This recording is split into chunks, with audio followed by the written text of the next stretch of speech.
સલીમ સુરેશ બની અને છેતરનારાઓ માટે કડક ચેતવણી અત્યારે સામે આવી છે। હર્ષ સંઘવીના આદેશ બાદ હવે તપાસનો ધમધમાટ પણ શરૂ થઈ ચૂક્યો છે। પંચમહાલના 2 ગામમાં નકલી નિકાહ કૌભાંડનો મોટો પર્દાફાશ થયો છે।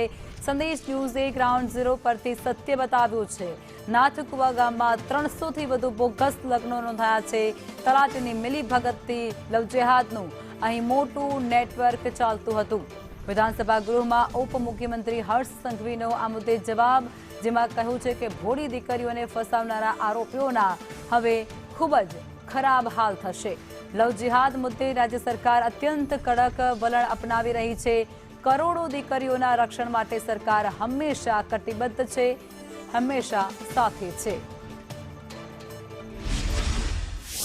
માનનીય મુખ્યમંત્રી શ્રી ભૂપેન્દ્રભાઈ સરકારનું વિચાર સ્પષ્ટપણે મૂકવા માંગુ છું કે મારા રાજ્યની કોઈ બી ભોલી ભાલી દીકરીઓ પર કોઈ સલીમ સુરેશ બનીને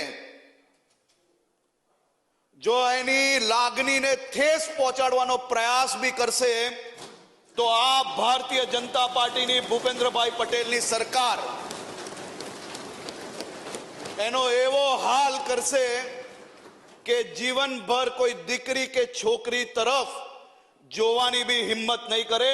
અને હું મારા સાથી સિનિયર ધારાસભ્ય શ્રી લવિંગજીભાઈ ઠાકોરને 100% ખૂબ જ સમજદારી અને જવાબદારી પૂર્વક આ કહેવા માંગુ છું કે તમારી ચિંતા જે લવ જિહાદ બાબતની છે તે બાબતે આ રાજ્ય સરકાર રાજ્યની કરોડો દીકરીઓના હિતમાં એના રક્ષણ માટે હંમેશા સાથે ઊભી છે।